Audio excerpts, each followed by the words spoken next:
Bom dia, pessoal. Como estão? Espero que bem, espero que ótimos. Hoje consegui, gravar um vídeo antes do meio-dia, então posso começar assim. Bom dia, pessoal.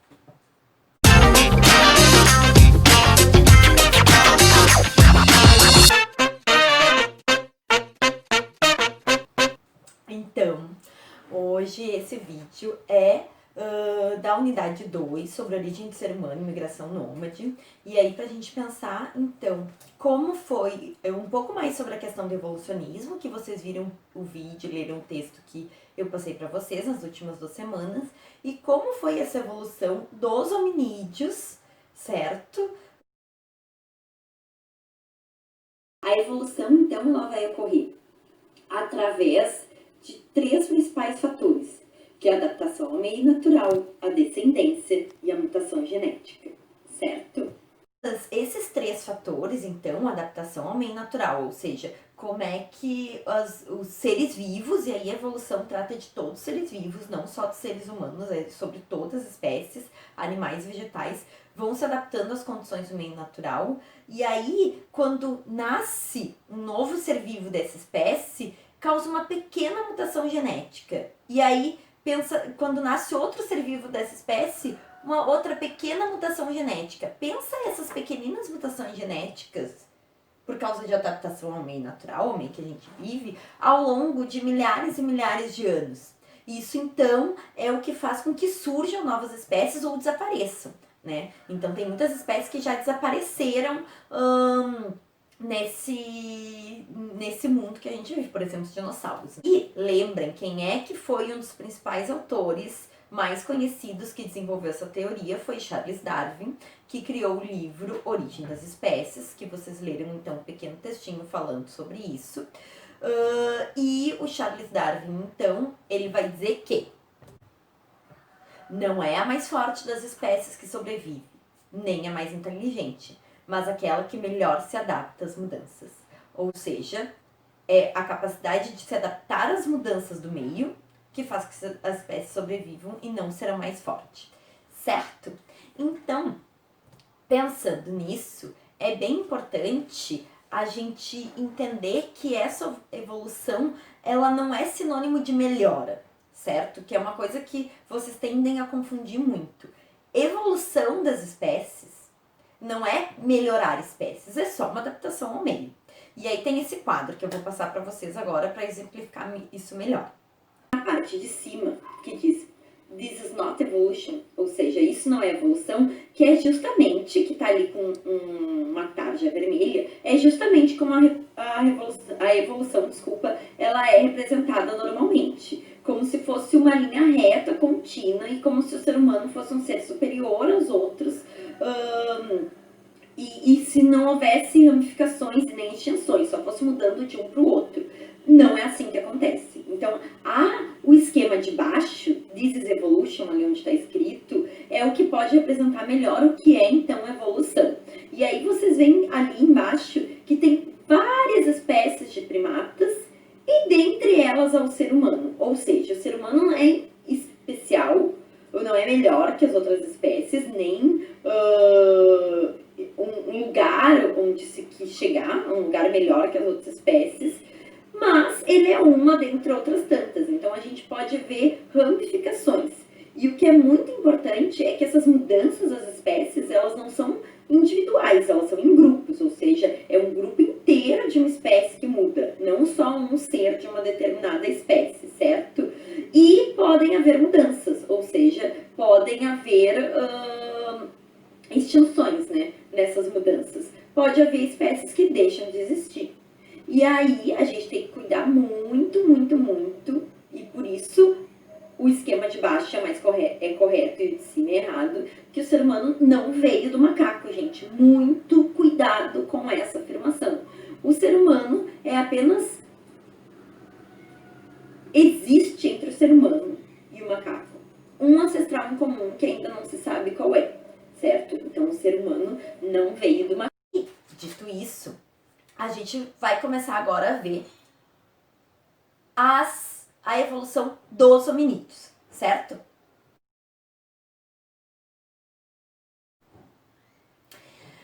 Os hominídeos, então, o ser humano é dentre outras espécies de hominídeo, não é a única espécie de hominídeo, certo? Existiram aí os australopithecus, Homo habilis, Homo erectus, Homo neandertal e Homo sapiens, que são a gente, certo? A espécie mais antiga de hominídeo encontrada se chama Australopithecus. E as espécies mais antigas de hominídeos, elas foram Australopithecus, Homo e Homo habilis foram encontrados no nordeste, nordeste do continente africano, certo? Que aí eu vou colocar o mapa para vocês verem ali onde tem as flechinhas puxando dos sítios arqueológicos mais antigos.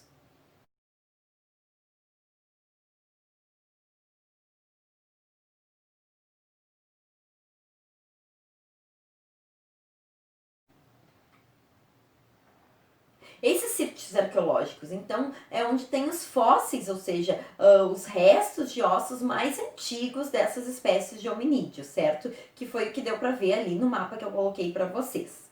E aí, dentre a espécie mais antiga de hominídeo, a gente tem o Australopithecus. O Australopithecus, então, como vocês podem ver nessa imagem, ele é a espécie mais antiga de hominídeo. Aqui, essas duas imagens, elas são projeções computadorizadas. E ele tinha os braços longos, certo? Ou seja, ele provavelmente não andava ereto, como aparece ali na imagem. O Australopithecus, então, ele não era ereto, ele andava curvado e provavelmente utilizava o auxílio das mãos, ou seja, quase um quadrúpede aí, para se equilibrar, para conseguir se deslocar. Não se sabe se ele tinha rabo ou não, né? Para se pendurar em árvores. Mas ele se pendurava em árvores também pelos braços, media entre 1 metro e 1,5 m, certo? Tinha um maxilar bem robusto, era herbívoro, ou seja, não comia carne, certo? E ele surgiu há mais ou menos 4 milhões de anos, a espécie mais antiga de hominídeos. E depois dos Australopithecus, então, vai ter a segunda espécie conhecida de hominídeos, que é o Homo habilis. E por que ele tem esse nome? Porque Homo habilis, ele já tinha habilidade com as mãos. Ou seja, é o hominídeo mais antigo que podia manusear, mexer em artefatos, certo? E aí com isso ele podia pegar 2 pedras e lascar 2 pedras. E daí daqui a pouco produzir, pegar um osso e lascar uma pedra no osso e produzir um pequeno instrumento cortante para daqui a pouco caçar um pequeno animal ou cortar a carcaça de um pequeno animal que ele achasse no ambiente em que ele vivia, certo? Esse exemplo que eu trouxe para vocês, vejam que faltam partes aí dessa ossada do Homo habilis. Então, o trabalho dos arqueólogos é também montar esse quebra-cabeça, é um trabalho extremamente difícil, né? E a partir do que se tem, projetar o que seria o resto. A partir daí que se cria as hipóteses de como seria o resto desse corpo humano, porque nem sempre se acha a ossada inteira. E em ciência a gente não inventa coisas, né? Lembrem que aqui estamos trabalhando com conhecimento científico, então tudo tem que ter comprovação. O Homo habilis, então, ele vai surgir há mais ou menos 2,2 milhões de anos atrás e ele já vai comer carne e vegetais, certo? E a partir dele vai começar a se desenvolver alguns traços de linguagem. Depois do Homo habilis vai vir, então, o Homo erectus. E por que esse nome, Homo erectus? Porque ele já não é curvado, certo? Não é aqui, ó, curvado. Ele já vai ter uma postura ereta. E aí pensem que o Homo habilis já tinha habilidade com as mãos. O Homo erectus vai ter uma postura ereta, né? Não curvada, assim, com a coluna ereta, como nós temos hoje. Então, isso possibilita maior habilidade com as mãos. Por quê? Porque é possível caminhar sobre as 2 patas traseiras, que a gente chama de pernas, e ficar com as mãos livres para manusear algum instrumento enquanto caminha. Até, quem sabe, né, caçar alguma coisa. Uma lança enquanto está correndo, certo? Aí, o Homo erectus, ele tem algumas características bem importantes na evolução dos hominídeos. Quais são? Lembrando que evolução é sinônimo de mudança e não de melhora, certo? Então, quais são essas características importantes do Homo erectus na evolução dos hominídeos? O Homo erectus, então, ele vai ser o primeiro a dominar o fogo, certo? e ele vai sair do continente africano, como eu vou mostrar na imagem para vocês. Podem ver ali no mapa que ele saiu do continente africano e se espalhou pelo sul da Ásia, e ainda se tem um debate se ele chegou a ir para a Europa ou não, certo? Então ele se espalha pelo sul do continente asiático, ele é o primeiro que vai sair do continente africano e começar a migrar pelo planeta Terra. Lembrem que essa migração ela é muito demorada, porque é a pé, né? Gente, lembrem que não tinha outras formas de se locomover que não caminhando. E aí, por desenvolver o fogo, ele também consegue migrar para esses lugares mais frios, porque ele tem como se esquentar. Ele vai fabricar também ferramentas mais sofisticadas, daí com isso vai conseguir vestir peles de animais, o que também possibilita com que ele consiga ir para lugares, viver em lugares mais frios, e aí se espalha pelo sul da Ásia, Oceania, certo? Então, é o primeiro hominídeo que domina o fogo e que sai do continente africano. E aí depois, então, há mais ou menos 206 mil anos atrás, que vai surgir o ser humano, certo? Que é o Homo sapiens sapiens. Esse é o nome da nossa espécie, Homo sapiens sapiens. E a gente, então, vai se deslocar por todo o planeta Terra, vai também viver em grupo, vai desenvolver a linguagem, então... E cada vez mais o ser humano vai desenvolvendo, aprofundando o desenvolvimento tecnológico. Pensando, o que a gente está entendendo aqui por tecnologia? Não é tecnologia digital, o uso de celular e da tecnologia virtual. Não, gente. Pensando tecnologia num sentido mais amplo. Que tecnologia é a capacidade de usar elementos da natureza e produzir algo para ter mais conforto na sua vida. Certo? Ou seja, desde o Homo habilis, aí o Homo erectus faz ferramentas mais sofisticadas, e a gente, que é o Homo sapiens sapiens, cada vez mais sofisticadas a nossa tecnologia, a gente vai pegar esses elementos da natureza e vai transformar, certo? Ossos, pedras, aí já domina o fogo. Depois de um tempo, então, a gente vai inclusive conseguir ir dominando o uso dos metais, certo? Então, aí com o domínio do fogo tem como fundir metais e aí produzir artefatos de metais. Então, o ser humano também desenvolve uma linguagem altamente desenvolvida. Então, nós, seres humanos, a gente é um animal, lembrando disso, como qualquer outro, e a gente tem algumas características que nos diferenciam. Primeiro, esse andar bípede e ficar com as mãos livres para produzir artefatos permite, né, que a gente desenvolva mais raciocínio. Por quê? Porque a gente tem um polegar opositor, a gente pode fazer movimentos de pinça e movimentos muito detalhados, certo? A gente pode produzir artefatos e ter essas duas mãos livres para isso. Essa produção de artefato desenvolve mais o nosso raciocínio, certo? Então é uma das características que desenvolve o nosso raciocínio. Segunda característica, a gente vai ter uma alimentação rica em calorias, comendo carnes e vegetais, certo? Em um determinado momento da evolução humana, isso foi muito importante para o nosso desenvolvimento cognitivo. Claro que hoje em dia a gente sabe que a gente já tem tecnologia suficiente para não precisar mais comer animais, né? Caso não à toa temos aí, existe hoje em dia um grande movimento vegano, né? Por causa da forma como a gente produz a carne, né? O consumo de outros animais. Mas enfim, voltando. Essa seria a segunda característica. Terceira característica seria o desenvolvimento da linguagem. Olhem, pessoal, o tempo desse vídeo, quantas informações eu consigo dar para vocês. O quanto o ser humano consegue comunicar e elaborar raciocínios profundos sobre o meio que a gente vive. Nenhum outro animal tem essa capacidade de linguagem tão aprofundada. E não é só informações, não é só essa linguagem oral que nos permite debater e aprofundar o entendimento do mundo que a gente vive ou produzir tecnologia. Mas é também a nossa linguagem artística, né? O ser humano, então, é o único ser vivo que produz arte. Imaginem nessa pandemia a gente viver sem arte. Imagina estar sem música, sem poder dançar na sala, sem cinema nessa pandemia, certo? Então a linguagem artística ela também nos diferencia dos outros animais. Essa seria o que? A terceira característica. A primeira é o andar bípede, segunda, a alimentação rica em caloria, terceira, então, a linguagem, tanto artística quanto oral. Quarta característica é a neotenia. O que é neotenia? Neotenia, então, seria o prolongamento da infância devido ao nosso pequeno tamanho da bacia. Ou seja, pensem que a nossa bacia, a gente foi ficando ereto e o tamanho da nossa bacia teve que diminuir para ficar ereto. Então, quando um nenê, um filhote de ser humano nasce, ele precisa de cuidados. É diferente de um filhote de bezerro que em 2 dias está caminhando sozinho, certo?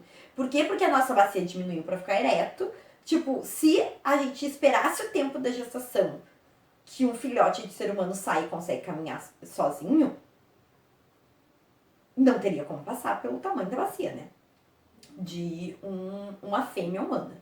Então, para esse animal nascer e até conseguir se desenvolver, caminhar, falar e minimamente se mexer sozinho no ambiente, isso vai levar 2 anos mais ou menos. Ou seja, precisa desse cuidado do grupo sobre os filhotes.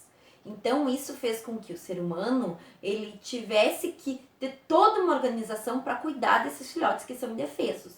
Pensem que um nenê humano na natureza é devorado por um rato. É totalmente indefeso. Então isso cria também toda uma forma de organização de grupo que tem a ver com o modo também como a gente organiza a nossa sociedade, que é cuidar da nossa prole, né? Dos nossos filhotes. Certo? Então essas características que diferenciam o Homo sapiens sapiens dos demais animais. E aí pensando nessa evolução e existência dos hominídeos na Terra, o que os historiadores e arqueólogos fizeram? Dividiram em 3 períodos. Esses períodos, então, seriam Paleolítico, Neolítico e Idade dos Metais.